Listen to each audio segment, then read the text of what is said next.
Down with Big Brother, down with Big Brother, down with Big Brother, down with Big Brother. Quand Big Brother is watching you devient réalité. Et en France, la reconnaissance faciale, ce n'est plus seulement de la science-fiction. Peut-être avez-vous entendu parler d'Alicem. C'est une application du ministère de l'Intérieur qui permettra aux citoyens un accès simple au site de l'administration grâce à un procédé de reconnaissance faciale. Dingue! Après tout, vous utilisez peut-être déjà la reconnaissance faciale pour allumer votre téléphone portable.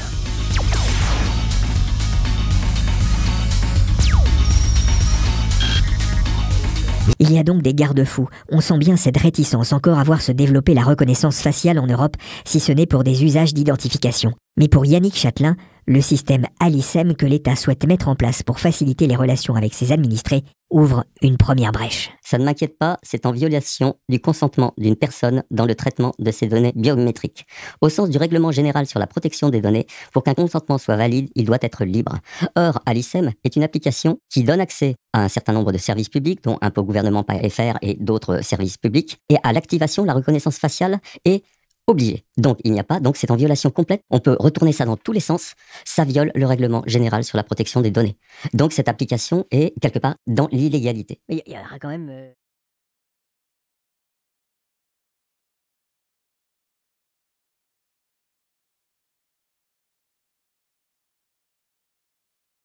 En pratique, à partir d'une image fixe ou vidéo, un logiciel génère une empreinte faciale en s'appuyant sur des points caractéristiques du visage, base des oreilles, distance entre les deux pupilles, forme du nez, des sourcils, de la bouche et même le grain de la peau. On comprend mieux dans cette vidéo de l'AFP comment ça marche. En France aussi, la reconnaissance faciale commence à s'inviter dans le quotidien des citoyens, dans les aéroports, à des fins d'authentification et peut-être demain pour, vous ne rêvez pas, payer vos impôts à travers l'application Alicem. Nathalie Silbert est enquêtrice aux Échos. Elle s'est penchée sur les problématiques liées à la reconnaissance faciale et d'abord je lui ai demandé de m'éclairer sur cette application qui pourrait changer la nature de nos relations avec l'administration.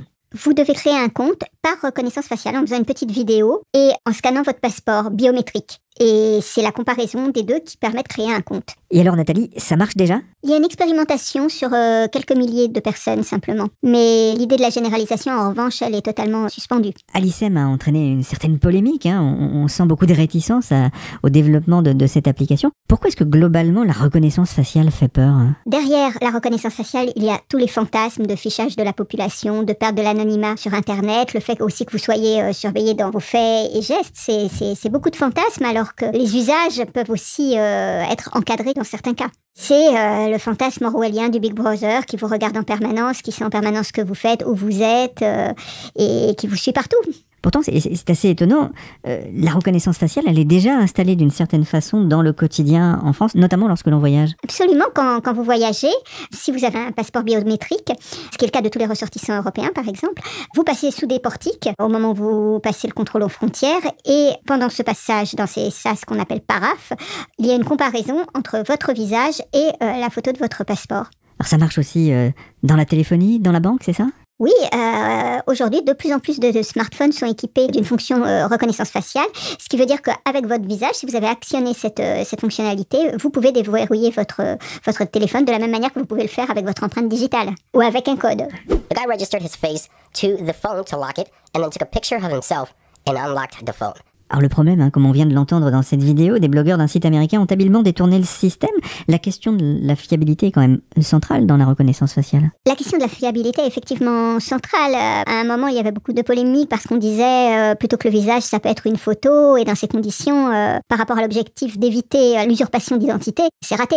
Alors aujourd'hui, de plus en plus d'acteurs qui veulent mettre en œuvre la reconnaissance faciale vous demandent une petite vidéo où vous bougez la tête à droite, à gauche pour vérifier que c'est bien un être humain qui est face à la caméra et non quelqu'un qui mettrait une photo. Alors, cela étant, j'en discutais avec un chercheur qui me faisait remarquer que le plus fiable, c'est l'empreinte digitale, parce que personne ne peut falsifier une empreinte digitale, alors que quelqu'un qui disposerait de technologies extrêmement avancées pourrait refaire votre visage dans un scénario totalement extrême et se placer devant l'écran. D'autant que les empreintes digitales ne sont pas non plus la panacée. Il y a quelques jours, des gentils hackers du chinois Tencent ont réussi à déverrouiller un téléphone au moyen d'une empreinte de doigt laissée sur un verre, mieux que dans les experts Las Vegas. Quel est l'intérêt justement pour les aéroports, puisqu'on parle d'aéroports, ou des gares de s'équiper avec ces technologies de reconnaissance faciale? Aujourd'hui, l'objectif clairement est d'accélérer le passage des voyageurs au moment du contrôle des papiers, au moment du passage des frontières.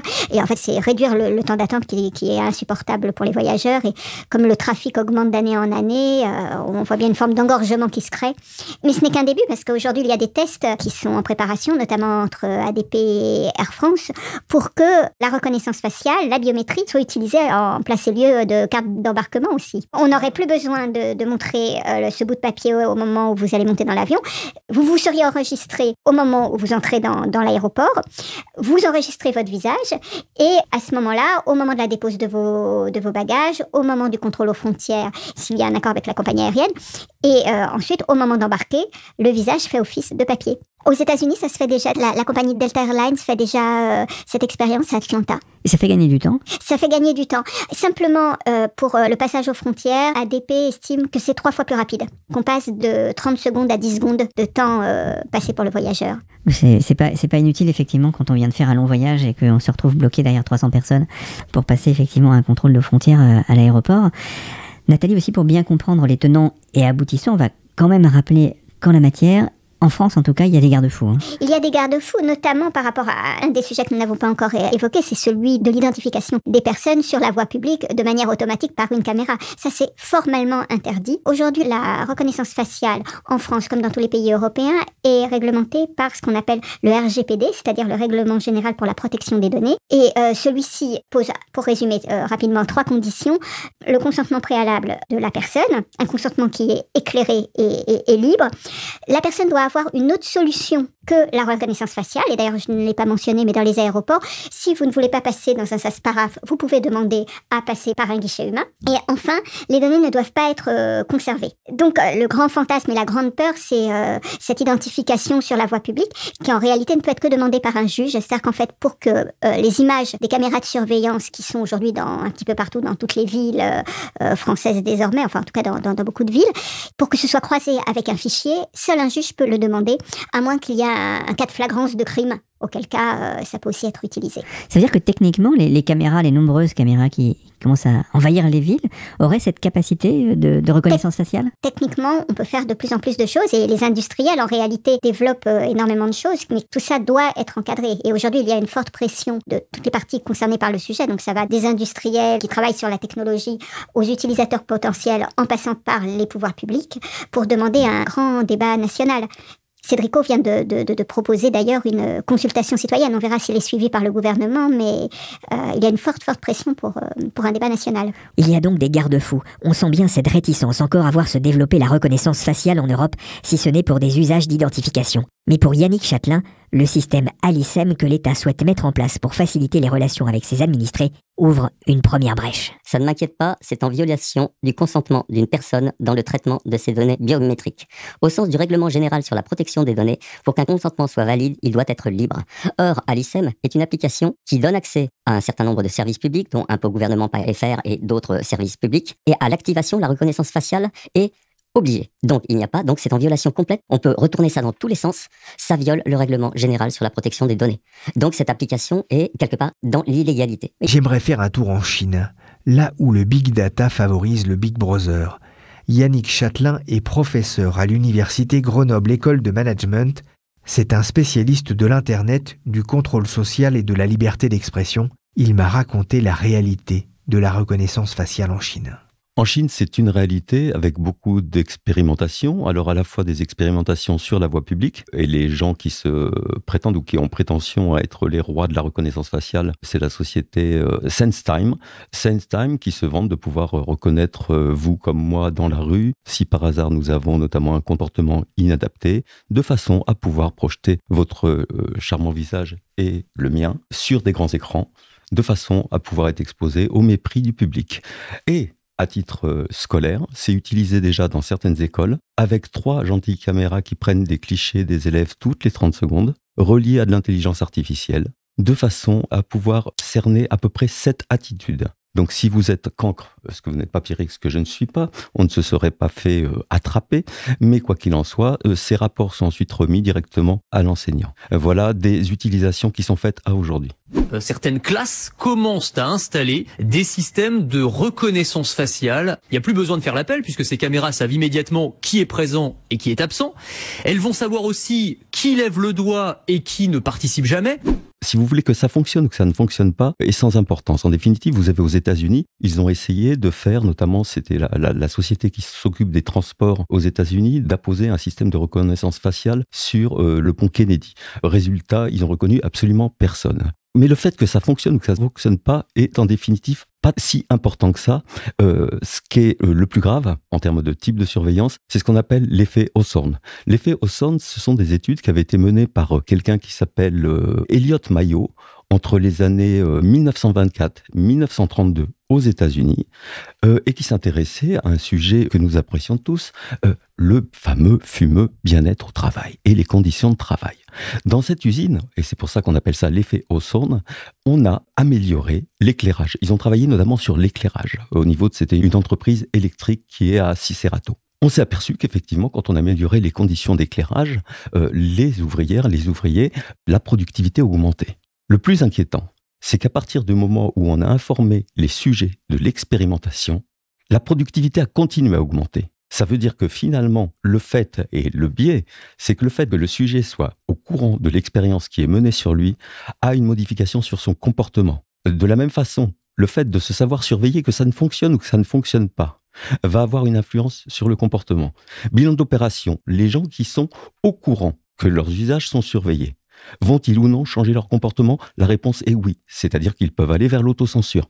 Pareil sur la reconnaissance faciale. On s'est aperçu d'une chose, c'est que qui conçoit les algorithmes, l'IA, ce sont des humains. Donc vous avez des sociétés comme Big Brother Watch qui ont fait des études en termes de faux positifs.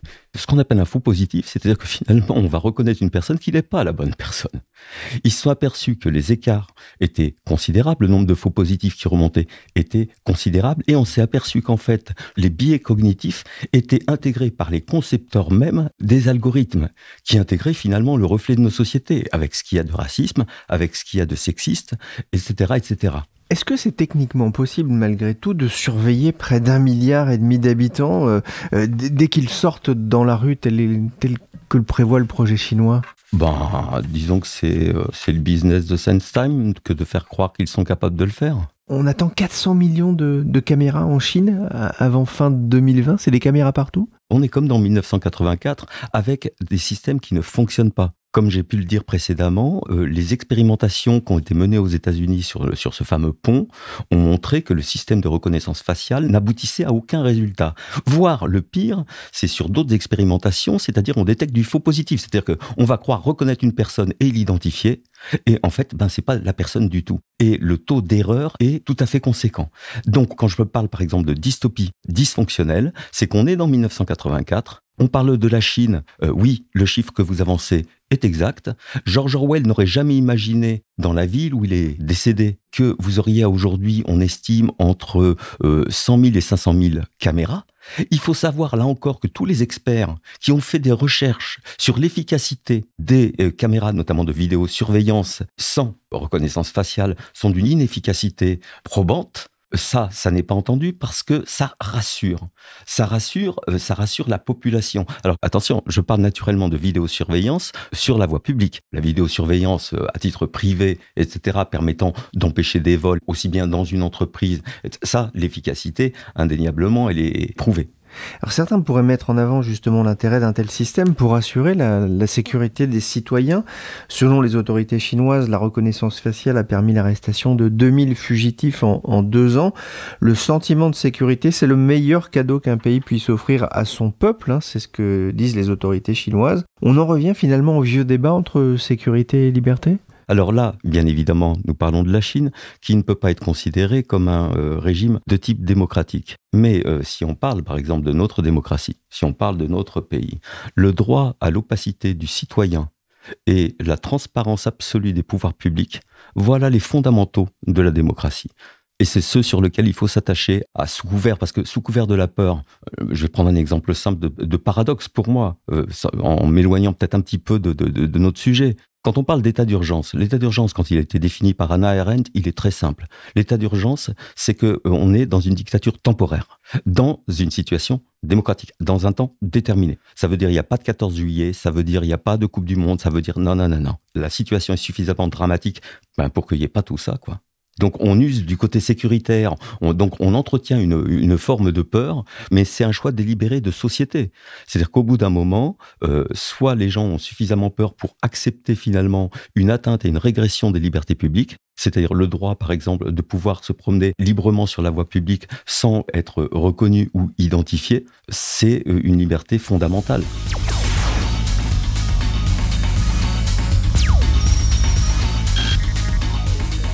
On a entendu l'usage incroyable de la reconnaissance faciale en Chine.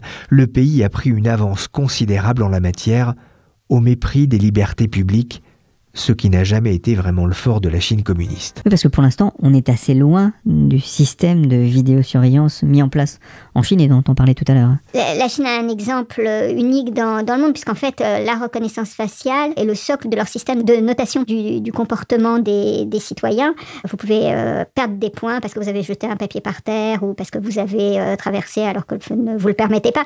C'est un exemple très singulier. Est-ce que la France est le seul pays à avancer, on va dire, avec prudence sur ce dossier? On voit beaucoup d'allers-retours sur ce sujet. Un pays comme la Grande-Bretagne, le Financial Times a récemment révélé que des caméras de surveillance avec un logiciel de reconnaissance faciale étaient installées dans le quartier de King Cross, qui est le quartier où se trouve Saint-Pancras, donc où partent et arrivent les Eurostars.